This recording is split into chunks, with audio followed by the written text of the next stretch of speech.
an approximate how long you've been at Wilshire, and then your favorite ice cream, if you would. So I'll give you a second just to think about that. If ice cream's not your favorite, you can share another dessert or some other kind of treat. So I'll start. My name is Jordan.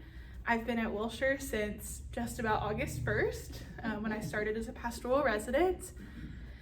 And my favorite ice cream would have to be like a chocolate peanut butter combination of some sort. So if you wouldn't mind, I think if we start on this side, that would be helpful. So yes. So I get to go first. That would be great. I'm Vanessa. Yes. And we've been at Wilshire since 2019, I think, maybe October of 2018. Mm-hmm. And my favorite ice cream as a kid was Baskin Robbins daiquiri ice. But you can't get it anymore. So my default is chocolate mint. Wonderful. Yes. Yeah. Okay, my real name is Woodrow, Yes. but most people call me Woody. And we were told by a friend of ours up the street from us in McKinney that we should go to Wilshire, and that was Roy Austin. He now lives out in New Mexico with his daughter. And so ever since we came, and as Vanessa said, it's been a while, we've been very pleased to be here and glad to be here. Favorite ice cream? Anything. Anything. Good answer. He's not kidding. Yes. Wonderful. All right, Debbie, would you continue? Yes. My real name is Debbie, not Deborah. Yes. So most people call me Debbie. But if you're really tight with me, you might call me Deb. So if you're not tight now and you want to get tighter, and I'll think we're really close buddies. Yes. We've been here since 2004, and my favorite ice cream is really sherbet. Okay. I'm Mike. My real name is Michael. Yes. And No one calls you that unless you're in trouble. Oh. well, the only one that would call me that gone now, so. Your mom. My mom, although she was trying to call me Mike on my dream last night.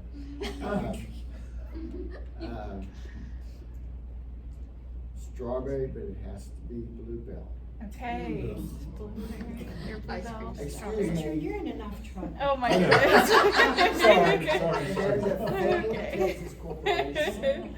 They give it away. Yes. Would you like to continue?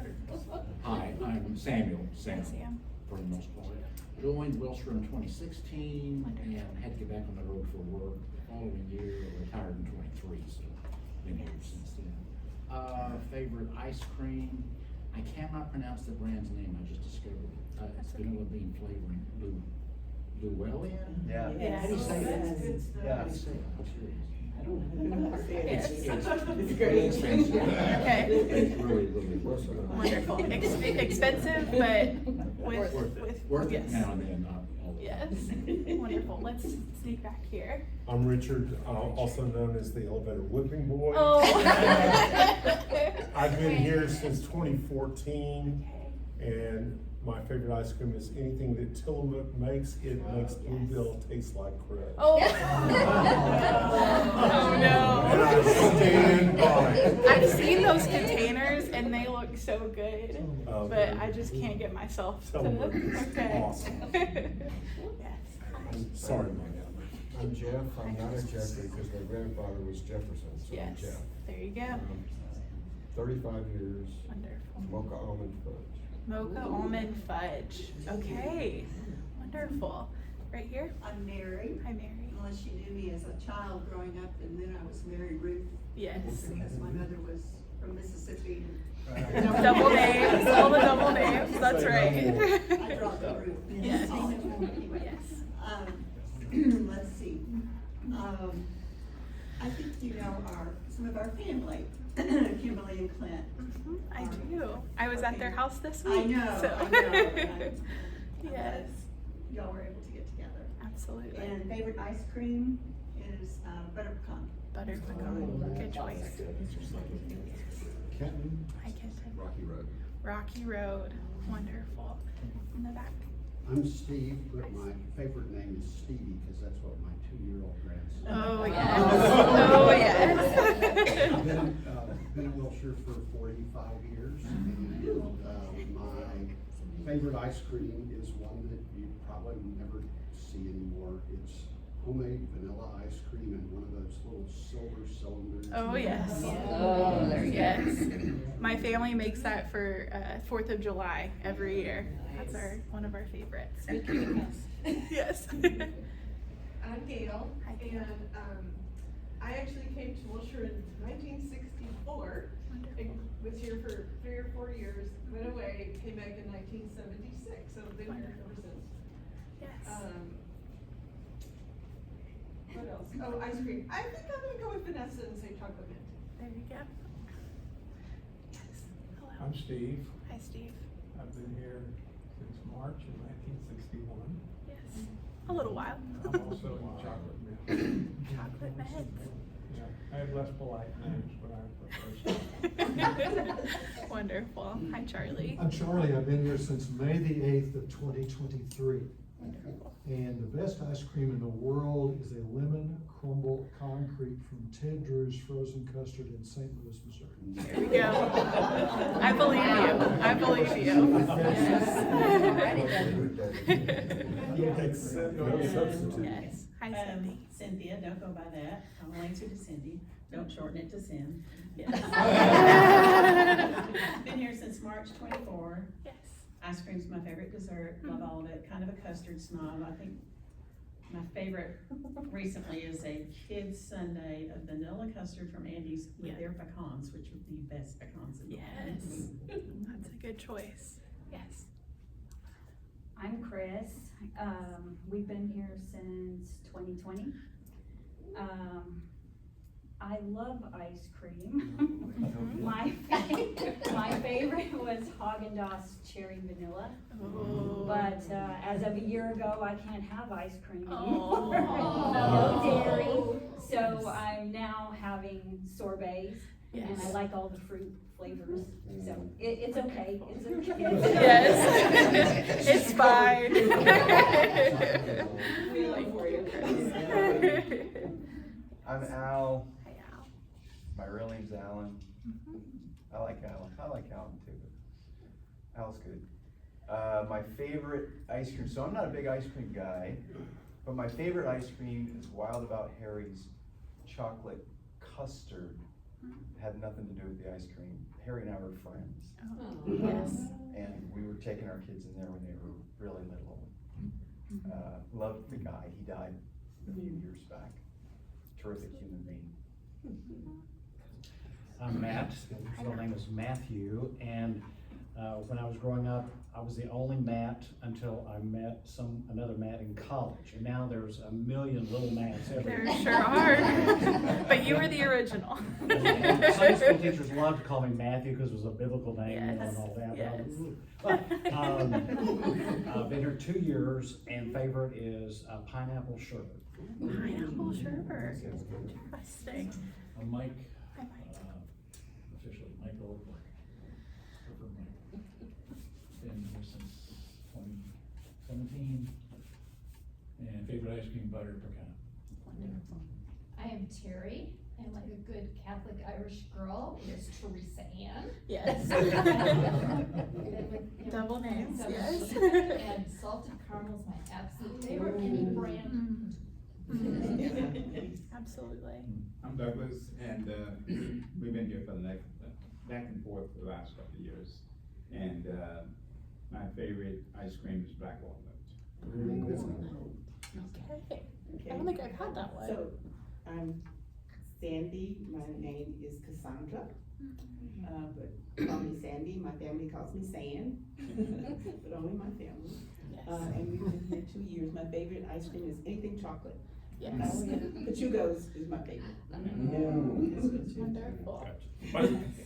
My name is Percy. I've been here for the last 2 years visiting, and my favorite ice cream is, like my friend, black watermelon.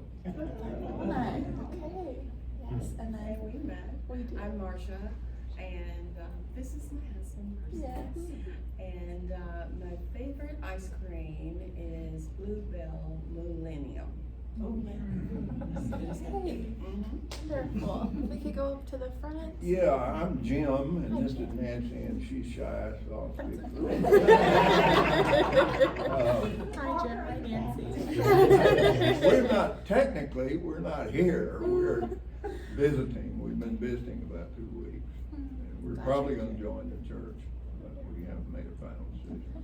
It's all right. Ice cream isn't good for y'all, in case you didn't know that. It's got a lot of cholesterol. But if you just gotta eat it, then I'd say vanilla or butter pecan. Yeah, but endorphins offset cholesterol. That's right. I think your brain chemistry benefits whenever you eat ice cream. So. Nancy, did you have a favorite as well? I guess so. Yes. Wonderful. Vanilla. Yes, that's a good answer. In the back. I'm Allison, been here 26 years, and I keep thinking, oh, I like that one too, and I like Yes. this. That's why I like to go first. It's a toss-up between Bluebell's Cookies and Cream, which is better than Tillamook's. Oh, okay. But Moose Track's Tillamook is amazing. So, there you go. Yes. There we go. Yes. Hi, Brad. Am I last? You are. Oh, okay, all this time? Fun fact, my original name on my application for a birth certificate was Alan, because it was my father's college roommate. It's nice. You can call me Al. My parents could not come to an agreement, then my mother went out with Bradley. Yes. And they ran downstairs to the hospital and they refiled the paperwork. Okay. There we go. So my alias is Al, and I, want to be somebody else. Yes. My grandmother's favorite is butter pecan, and I've kind of adopted that in our verse, my favorite, but probably my other favorite for nostalgia is cooked homemade custard ice cream with lots of evaporated milk. You didn't say your other favorite, did you? You sure did. You sure did. I caught that. I caught that one. Wonderful. This is a great moment for me to remind everyone that if your picture is not in a realm, it's a great boon to our residents every year, because they have to learn faces and names really quickly, and they can do that on their phone. Yes. If your picture's there, it's really helpful. And if it's recent. And Yes. if it's It does So they're help. walking down the hall and they surreptitiously get out their phone. Yes. That's always what I'm doing, Allison. Wonderful. Well, thank you so much for indulging me and going around and sharing names. Again, it is really helpful. I also think that it's helpful to hear from you all before I kind of start to share about myself. That's what my plan is for a portion of today's time, is just to share a little bit of my story. Please feel free to ask questions. I've heard that happens a lot here in Epiphany, so I'm prepared, I'm ready for that. Yeah, so Jordan, I grew up What's in... your favorite ice cream? Oh, I think I said chocolate, or peanut butter chocolate. You said that already. Yes. Specifically in Virginia, where I'm from, there's one that has sheets of peanut butter and a kind of mild chocolate that my grandmother always keeps stock for me whenever I go home. She learns that I'm coming home, and she will go to our local Food Lion and pick that up. So it's the only place you can find it. But yeah, so I grew up in Richmond, Virginia. That's where my family is. My mom grew up in Richmond, Virginia, and my grandmother.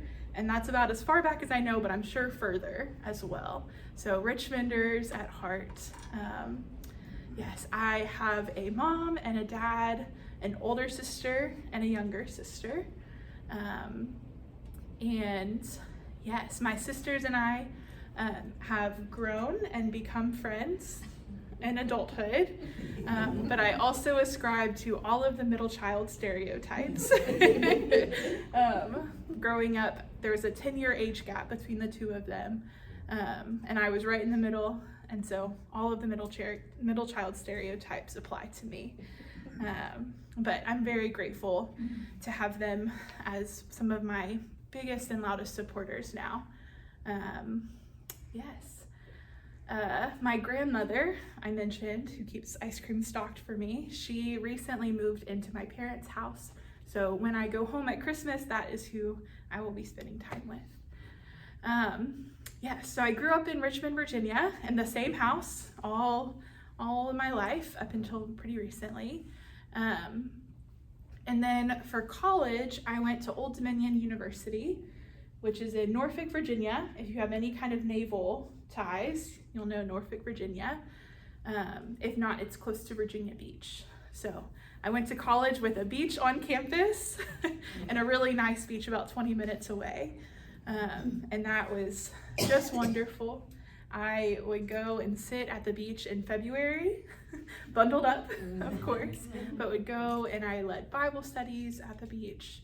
That is where I feel closest to God, is seeing the waves move, seeing so much order in the midst of chaos.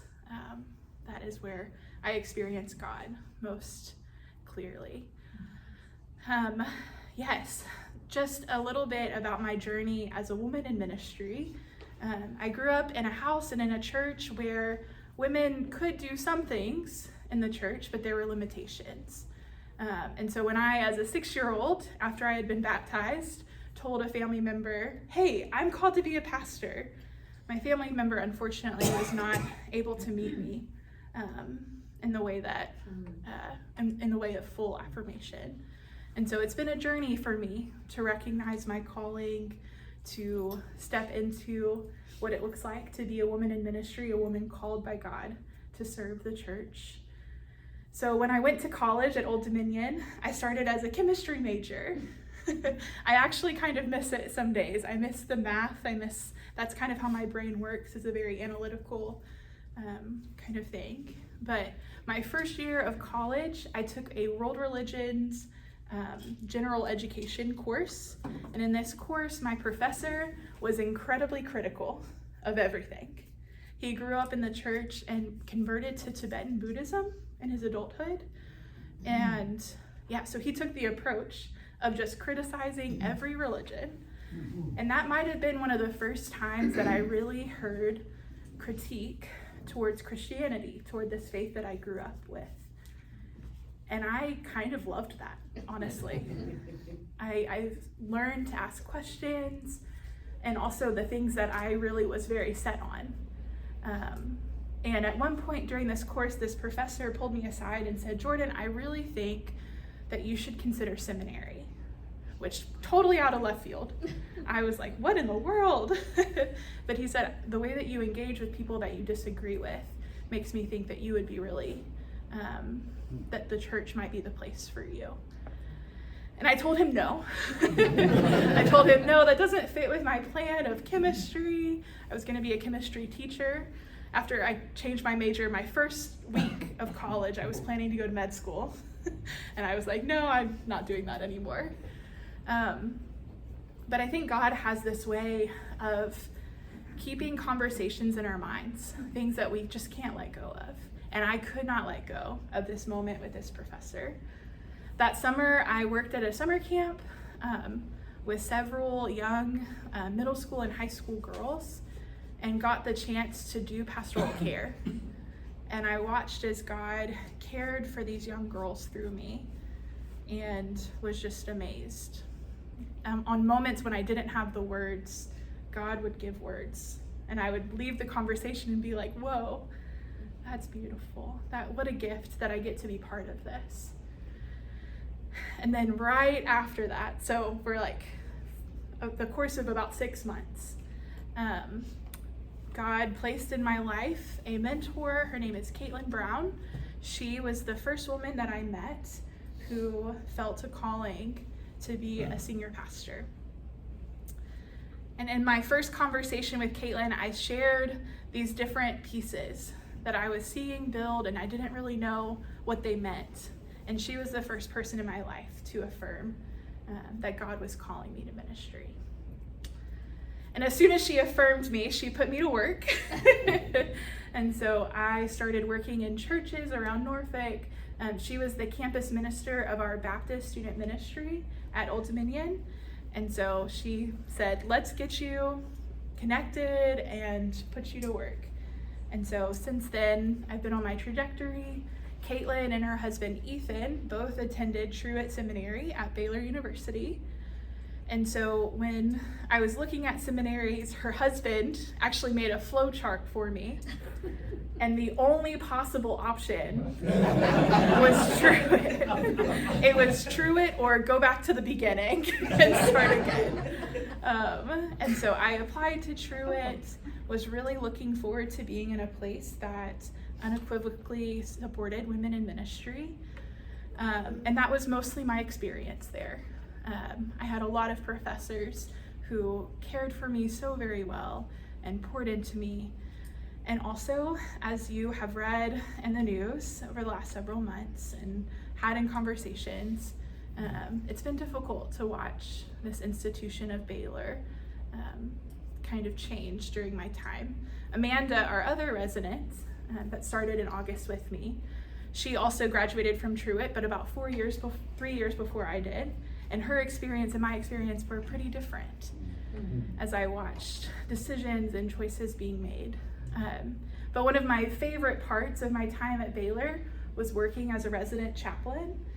So I lived in a residence hall with 350 Baylor undergrads.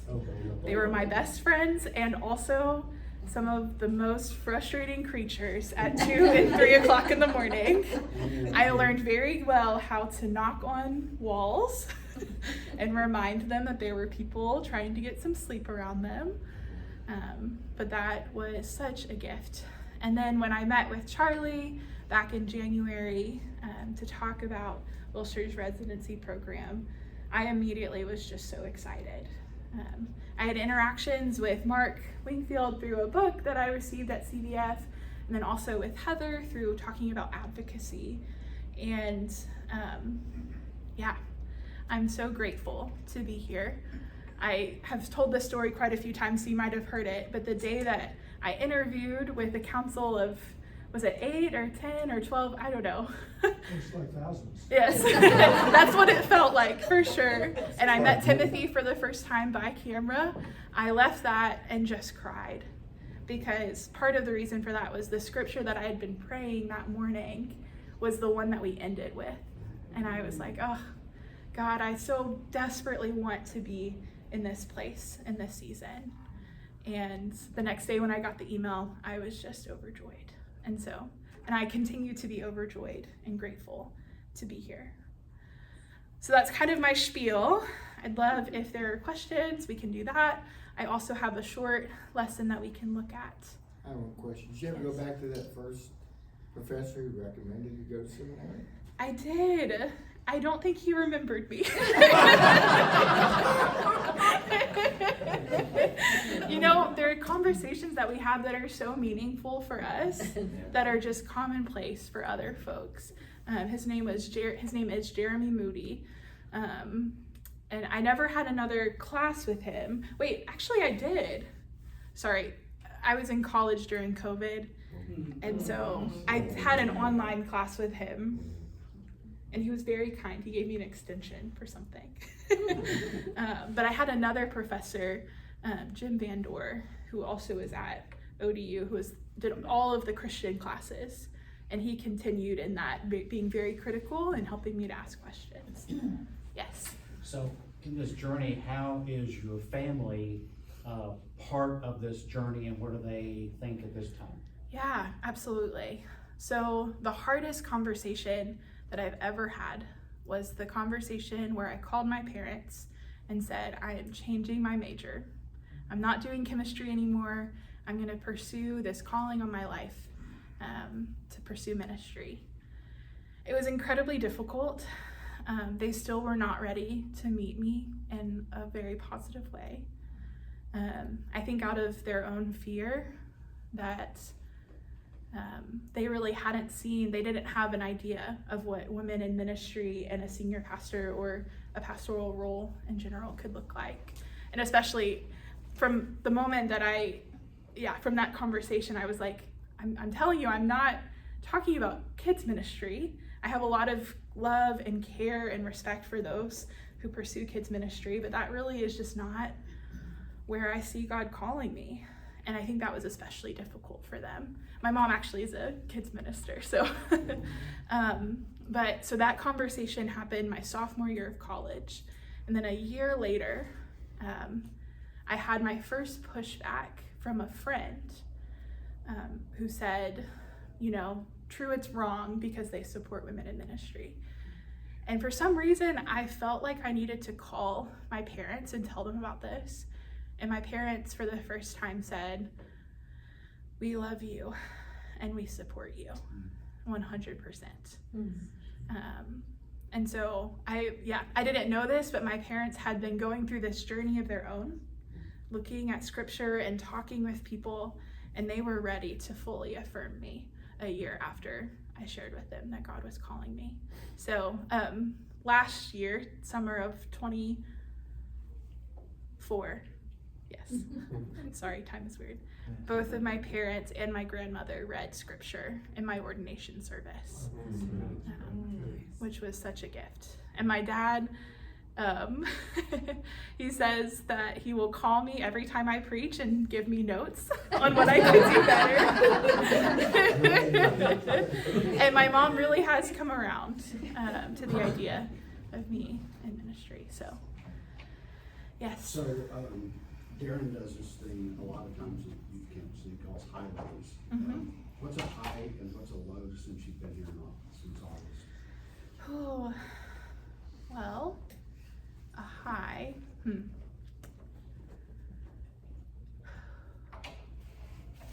That's a good question. I was prepared for a lot of things, but not that one. Sorry. Oh, good.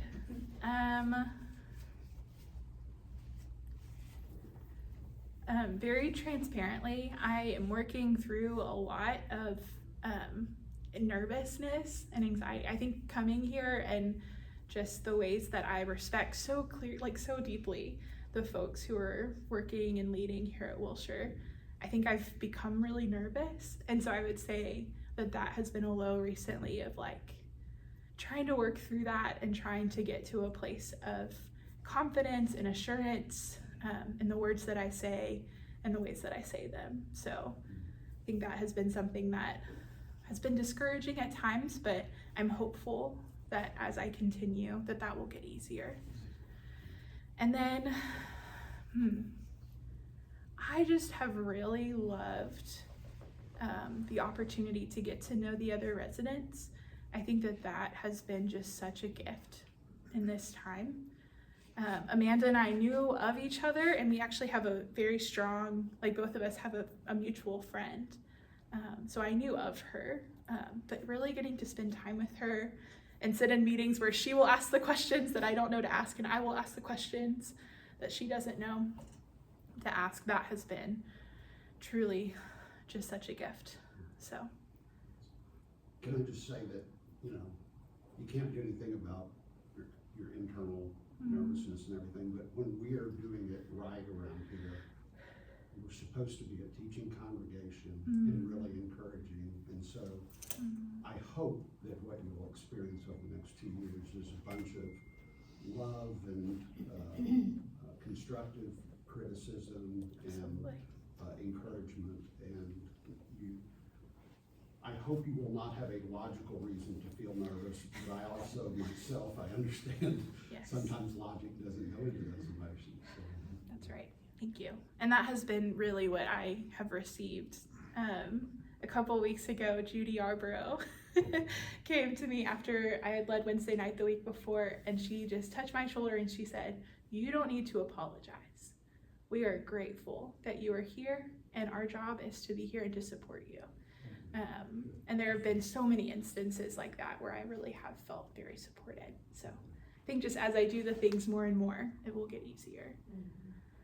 So, yes. Did Troy encourage activism in the community on women's rights, or just, you can take a leadership role, and that's all we're gonna allow? I mean, how was it? Yeah, I would say that I was in a special role. I was the president of Truett's Women in Ministry student organization for several years. So a lot of what I did was working with female students to fully embrace their calling. I would say that many of my professors, what they would call activism related to women in ministry, is simply doing it, and being assured, and also helping our male students especially to learn what it looks like to open doors for women and to pass the mic, as we say often. Those are the main things at Truett. I did get connected with Baptist Women in Ministry. I did an internship with Meredith Stone, who's the executive director, which Baptist Women in Ministry is a national organization that does a lot of that kind of activism. And I would say I did get connected through Truett to that organization. And so I got to see kind of what it looks like to do activism. Baptist Women in Ministry took up space right across from the SBC convention where they were voting, surrounding Saddleback and other churches being disfellowshipped. What is the big objection to women in the ministry? Is it Paul's statements or teachings? Because Jesus never said anything about it. Yeah, that's so fun. I've gotten this question so many times in my time at Wilshire, and I love it. Let's have it. I love it. I love that here. It's like, what is the argument? Yeah, so I would say primarily Paul's teachings. That's where we see a lot of the pushback coming from inerrantists. So, yeah. Any other? And he never knew Jesus. He never saw Jesus personally, except the vision on the road to Damascus. And I would say even when we look at Paul's writings, we see Paul's affirmation of folks like Phoebe, of other women who were doing ministry in that time.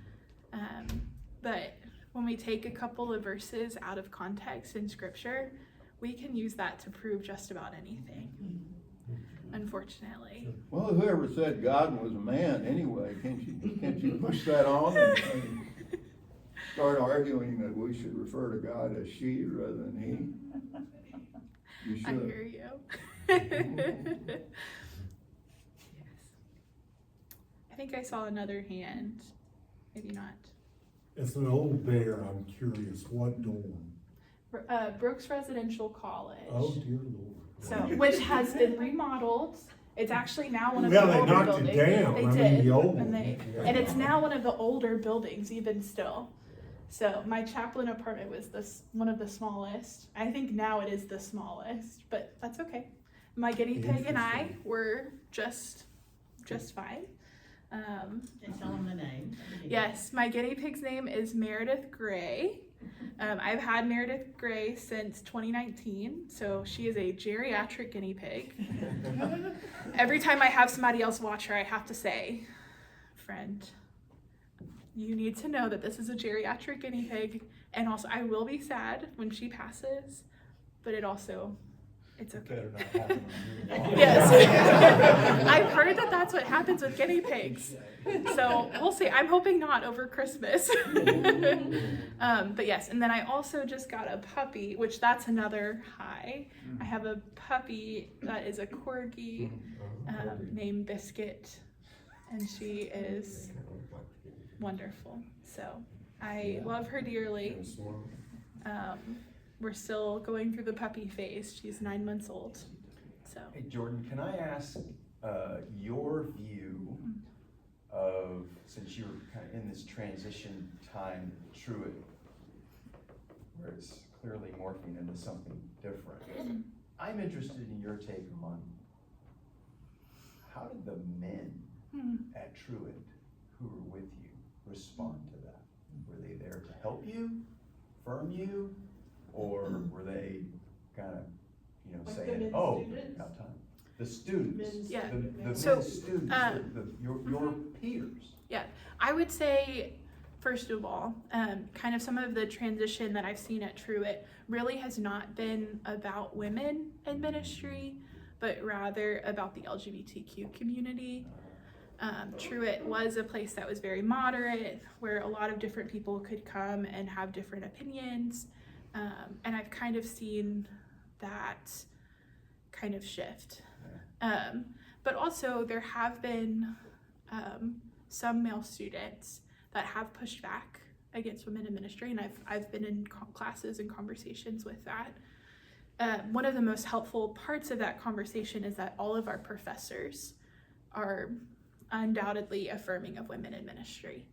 And so when opposition happens, the hope or the goal is that professors will take moments after class or in the moment to affirm the women that are there. And then with my classmates, I would say that it's been actually really beautiful. Some of them came to Truett not being affirming of women, but one of our taglines, I used to do tours at Truett, and part of our tour we would go and see the teaching chapel, which is where our preaching classes happen. And our tagline is that here at Truett, women don't get to preach, they will preach. And so as my male colleagues, my male co-students would hear women preach maybe for the first time, I would say that it was over and above affirmational of that. Yes. Yes. Well, unfortunately, I do not think that we're going to get into our lesson today, but in 2 weeks, I'm looking forward to being back here in this space, and we will spend a little bit more time in the Bible. I think that we also see the work of God playing out in our lives, and I definitely know the work of God is in ice cream. So thank you for your time this morning. I would love to pray to end our time, if that's all right. Creator God, thank you so much for the space that we have, for the community that has been built over years and decades, for the stories that each of us have of the ways where you intersect in our life, where you call us and where we listen and respond. God, I pray over this time. I thank you just for the opportunity to be here at Wilshire and to get to know so many new friends, and yeah, I'm just beyond grateful for this space. God, as we depart from this space, but never from your Spirit, we ask that you would guide us in the way we should go. Remind us of your work and conversations that we may not remember, and guide us as we seek to love the ones around us well. It's in Jesus' name that we pray together. Amen. I'm glad you're here.